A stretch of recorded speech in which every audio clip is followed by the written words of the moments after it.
As a kid, I always wanted to be a police officer. On my high school graduation photo, career goal is written police officer. It's, I think I was created, God created me to be that type of employment, in that type of employment. I enjoyed it very well. Yeah, well, I joined because I had, I guess, the false perception that policemen here in Los Angeles, as opposed to Louisiana, where I grew up, were very professional police officers. Because I got a ticket, and they called me sir. In Louisiana, they didn't call you sir. They call you anything but sir, right? So I thought, hey, there's no bigotry. I'm going to join LA Police. I was naive. I came on this job because it was a prestige position as far as I was concerned. I didn't know a whole lot about benefits, but I knew that I was going to make $454 a month. Wow, that was significant. That was significant. It was a easy decision for me. I grew up with Los Angeles police officers, and my uncle joined the department in 1950. And ever since I can remember visiting with him and being around police officers. So I thought about it from the very beginning. Several of us took the exam, and we became part of LAPD to make changes because I could see. I was stopped one night after I took some teenagers to a movie because they didn't have transportation, and I took them on the bus, and as I was walking home, I was stopped by a couple of police officers, and they treated me as if I was a criminal. Oh, yeah. And that really bothered me. And so I wanted to become a police officer so I could have an impact. And at every position that I worked in the 51 years that I was in law enforcement, that was my goal.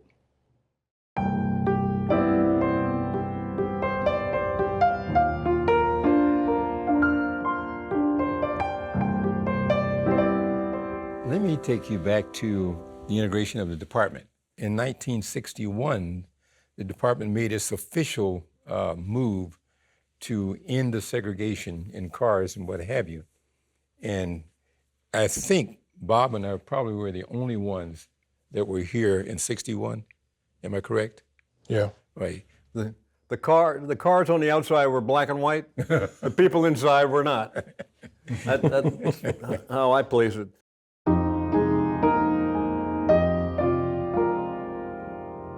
As late as the 50s, black officers did not work with white officers.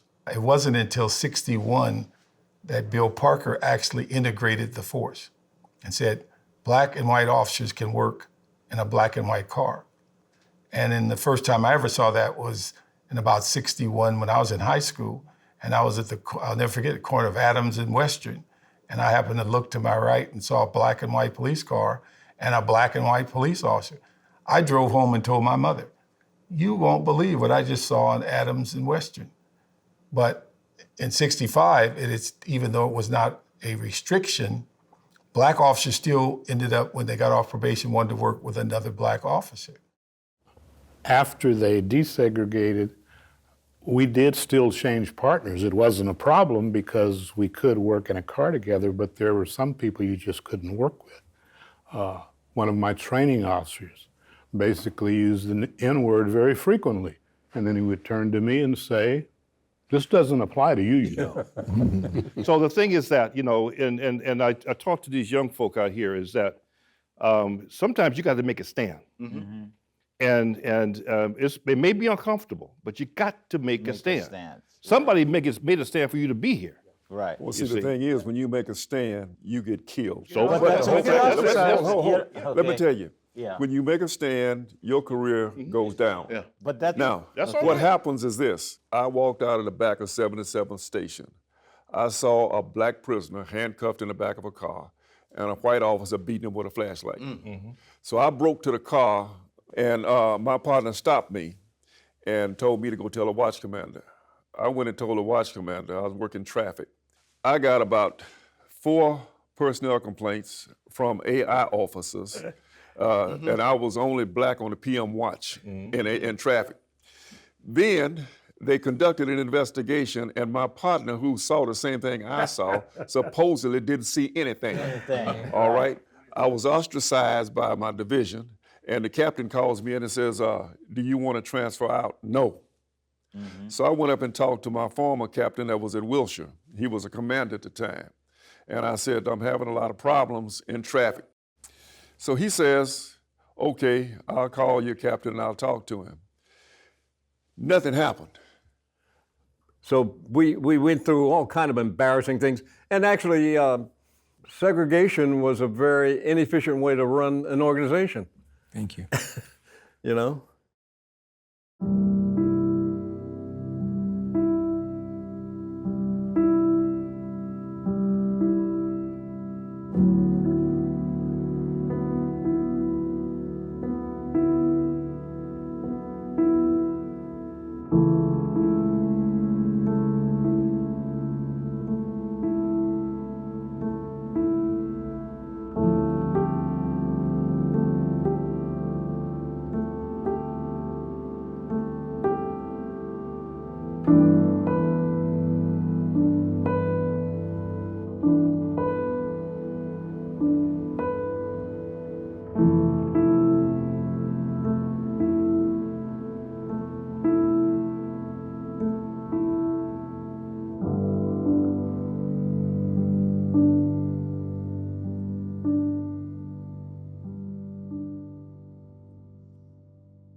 When I graduated from LAPD in '65, we started with a class of 85 people. Only 5 of them were black, and I think only 3 graduated. And the first real startling view was when you went to your graduation and you looked from your seat up on the podium. There was nothing up there that was black other than shoes. And there were no Hispanics. And it was clear this was a department of Caucasian males, because they didn't even have women going through the academy with you. They went through a policewoman's class. And it wasn't until the 80s that police women became police officers. I felt that being black and female was inseparable, mainly because law enforcement, LAPD, was a quote unquote man's world.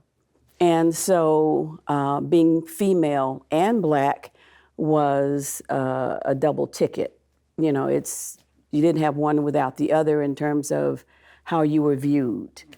And, you know, even folks would say, oh, well, you get 2 check marks. Well, I'll take them. But it wasn't inseparable. And sometimes it counted against you twice. Yes. Almost, because it's one thing to be African American and then to be a woman, because you can be an African American man and you can still rise to heights that women couldn't. And so in that sense, they are different. Well, a lot of it too, like what you said, Van, I remember when I was a probationer and an officer asked me, oh, it says, you know, what you went to college and blah, blah, and it says, well, what rank do you hope to get to? And so I said, I don't know, maybe commander. Commander? Do you know you're black? And I'm thinking, yes. Do you know you're a female? I'm thinking, yeah, I mean, like, really, I've been that, but over the years, you know what that means now. Right. You know what I mean? So I was thinking. Yeah, and then sometimes you have it's a double sword, because you might want to go to a unit or you want to get promoted to a certain rank, and they'll say, hey, we already have a black. And then you will think, okay, woman, and then we already have 4 women in there. So it's not inseparable, but at the same time, sometimes it checks the box for you not to promote or move forward. But I will say this, being female black, there wasn't a level above us. You know, so almost everywhere you went, almost everything you did, you were the first. You were making it, you know. And it was funny because in the 131-year history of the LAPD, it was 4 black female lieutenants. It was me, you, Ann, and Anita. One of the very first experience I had, I was a young police officer in Southeast Division. And I worked with my male white partner. And he made a statement to me that women should not be police officers. And that was an eye-opening experience. And women should never promote, or at least not promote anytime sooner than 10 or 15 years as a police officer. And again, that opened my eyes because if anything, it encouraged me to pursue advancing in the department more and to recruit as many women as possible. Because you got to understand, when I came on in 1984, there still weren't a whole lot of women in the department. Law enforcement is a male-dominated profession. And at the time, it was primarily white. Let's accept it. Well, you never get to exhale because you always feel like you have to work 5 times as hard, because when you make it, there's always this assumption that you made it because of something other than your intellect, your experience.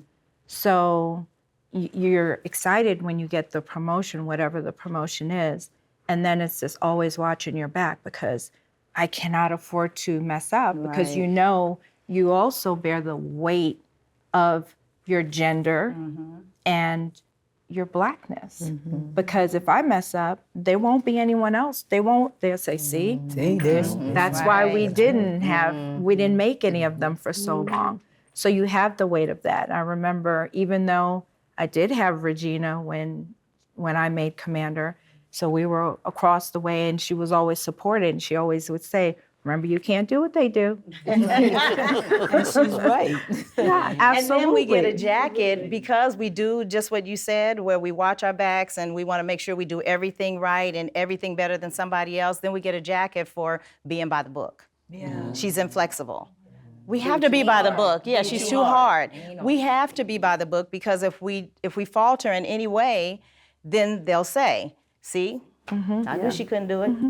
But for Ann, it had to be really hard because you were in rooms for, it took 10 years or 8 years before they promoted another African-American female captain. Right. And you were in rooms at tables all by yourself. And you didn't look like anyone else. And I every time we see you, we praise you for not giving up, dodging all those bullets and taking all the wounds for us, and making sure that, and doing the job, so making sure for us to be able to do it. But that's a long time, 8 years to be there in the room by yourself. Right. Well, it was a lonely time because during that time I was trying to learn my job, stay true to myself. I felt a separation because I was in that room by myself all the time, sometimes being ignored. That movie that came out a few years ago, Hidden Figures, I was one of those hidden figures. They would come in, I'm at a table all by myself, but then I said, you know what, this is how it's going to be. So I would always bring work with me. Y'all don't have to talk to me anyway. I'm a work. I'd always bring something to do, because I didn't want them to know that it was affecting me, because it was quite lonely, you know, very difficult.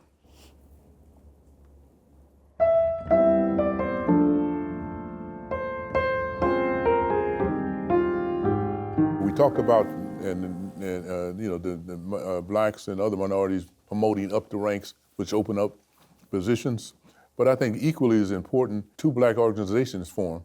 One was OJB, and the other one is ABLE, Association of Black Law Enforcement Executives. And OJB, by the way, is the Oscar Joe Bryant Association, which is named after what we at the time thought was the first black officer killed in the line of duty. And ABLE was the Association of Black Law Enforcement Executives, and we were beginning to get people on the department that were above the rank of lieutenant and above. And they were getting positions that helped them understand the entire department a lot better, and doing through the networking and training, we're able to pass that on to help others understand and promote. And we were at a meeting years ago, and Daryl Gates said something like, why do you have to have a black police association? And because he said, because white officers have one of their own. And he said, what's that? And he said, it's called LAPD. It seems like being black or African American and on this department, we have no redemption day. You know what I mean by that? We don't have a redemption time when something happens. We're not able to move through the department and continue to grow and develop if something happens, no matter what that something is. It's like it's going to be a mark on you where you don't get to progress like others do.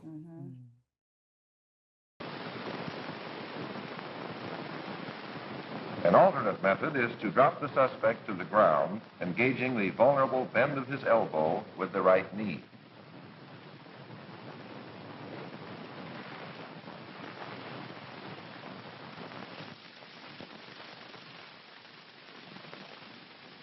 Then bring the left knee in to complete the restraint, leaving the hands free to carry on the handcuffing operation.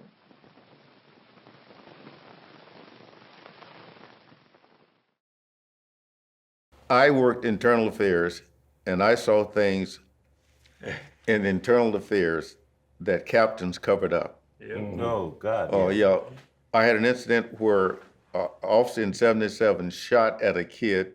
His mother let him drive another friend over home. He was coming back. He was stopped by 77 officers. They ran the car and everything and released him. And as they released him, they shot several times at the car. The officers that was assigned to the area denied it. We pulled a tape, and one of them was a Southerner. And we played the tape. He said, "That's my voice, but I didn't say that." Or Trump. That takes care of that. He went back. Trump. Yeah. The captain exonerated him on the basis that the officer denied it. In the 60s, on Broadway, I think it's 54th Street, where the Muslim temples was, and the police, LAPD and the Motors guys used to go down there and just beat the hell out the Muslims. And so, you know, I saw some of that, and I said, man, that is not right, that is wrong. There's officers, the people that's on this department should not be police officers. They don't have the attitude for it. They don't have the respect for it, the badge and the uniform they wear. Think of the police department as an apple tree.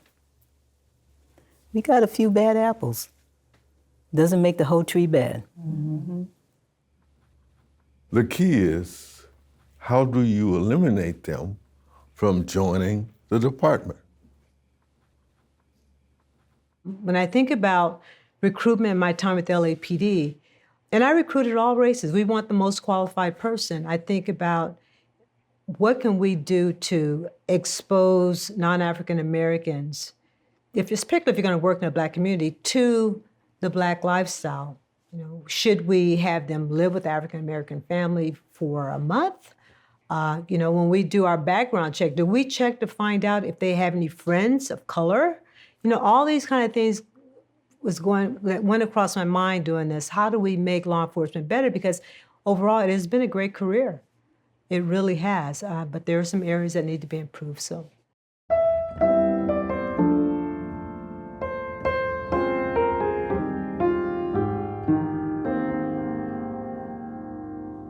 There are more good officers than bad officers.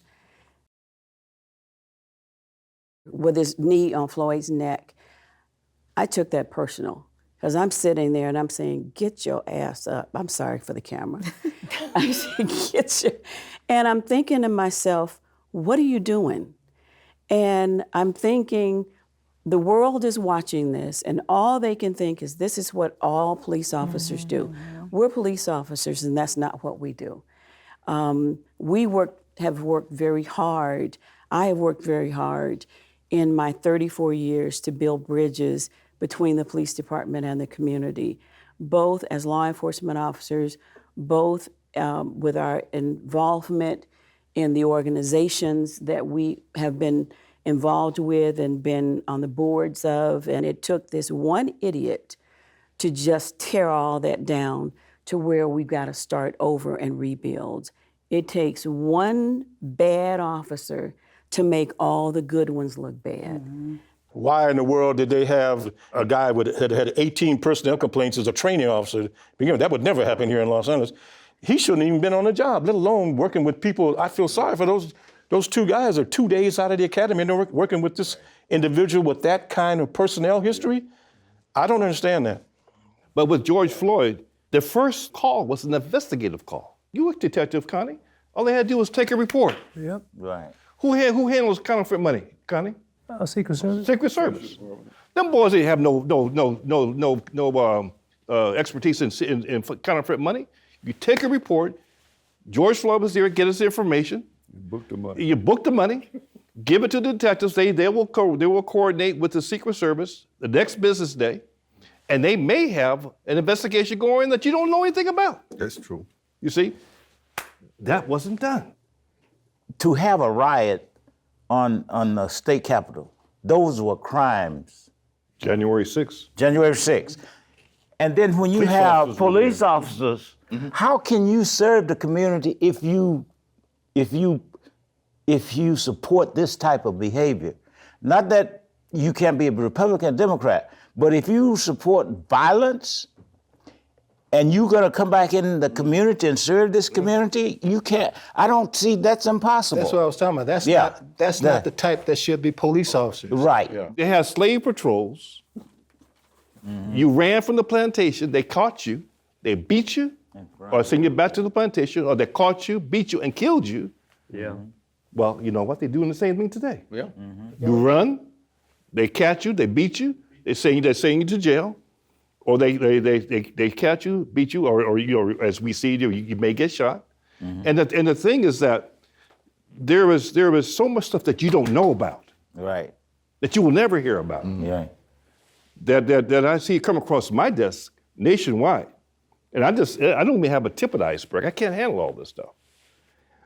People are treated like human beings because they are human beings. They're citizens, and they deserve respect. And if a police officer is not doing that, he should not be on a job.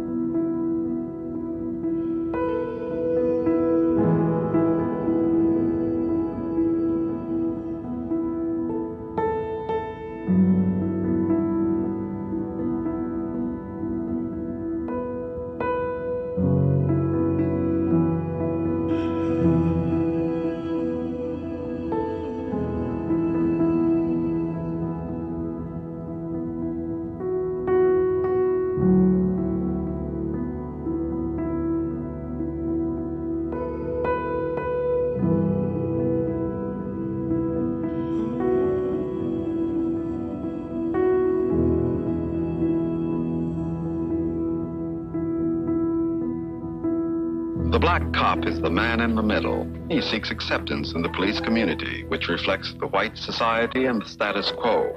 On the other hand, he's a black man from a black community, which is demanding change, a community which continues to ask him, which side is he on? So I was having a little trouble with this one particular detective. So now I'm up, I'm writing the warrant. We serve the warrant.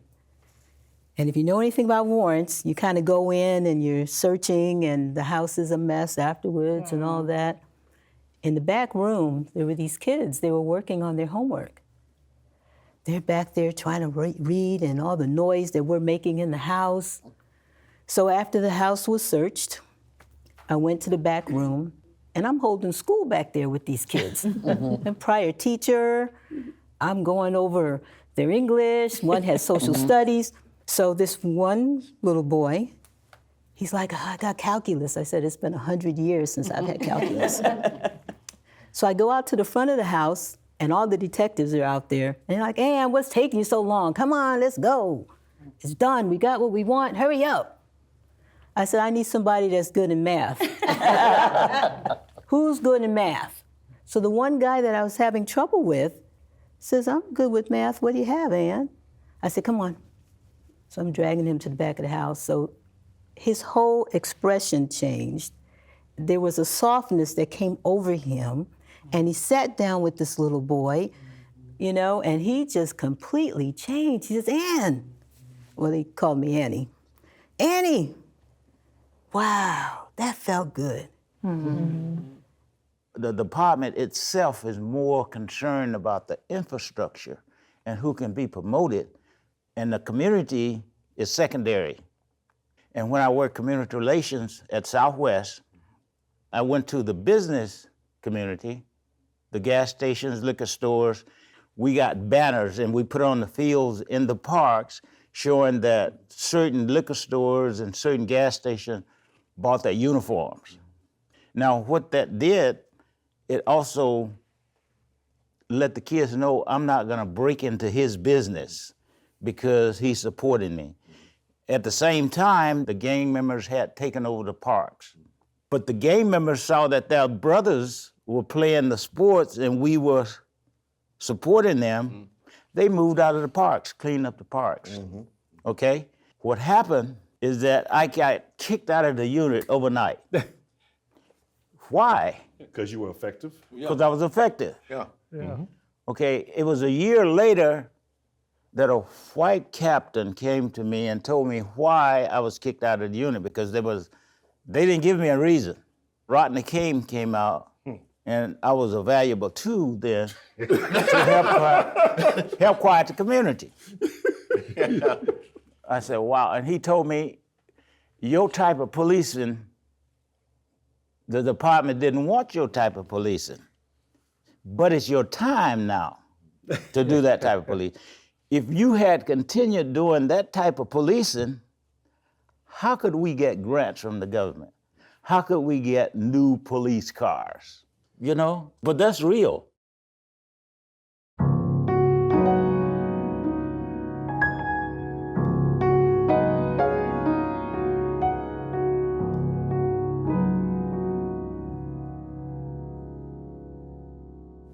We sometimes get set in our old ways of doing things. And so I think one of the things that with including improvement of race relations kind of thing, with the different ethnicities that are flooding into this country, we're always gonna have a cultural issue that we're gonna have to learn how to deal with. So I think that one of the things that we can do, whether it's Black, whether it's Asian, or whether it's Middle Easterner, we need to be a little more forward thinking in dealing with the cultural issues in the community and how we go about our day-to-day business. Because what was good 15 years ago may not be appropriate today. We mentioned the fact that some of you, probably all of you, heard that word N-word a lot. Well, we all did. And I suppose someone would say, well, why would you tolerate that? Why wouldn't you just leave? But if everyone had taken that attitude and left, they wouldn't be here today. And the progress that we have on the LAPD now, and even in other law enforcement entities, would not be there. In those days, if you were a minority officer, a Black officer, the person that you was working with, a white officer, he could simply write down a few notes or something about your attitude and the fact that you didn't do this or didn't do that, and all of a sudden you're terminated. So that's something that it's a reality that you don't hear that much about, that was really a part of everyone here being where they are now. Good point.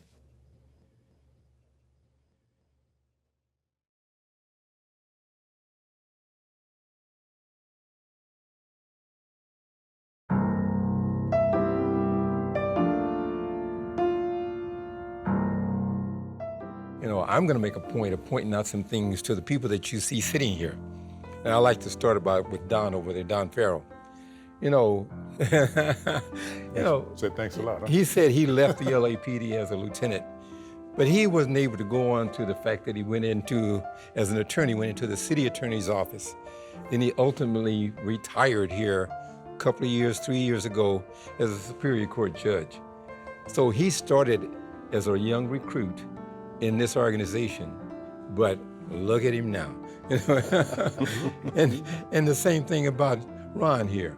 You know, Ron talked about him being assistant chief when he retired, but he wasn't able to tell you that he was the chief of police of the city of Inglewood. And Ron, if I'm missing anything else, help me with that. 8 years. 8 years, there you go.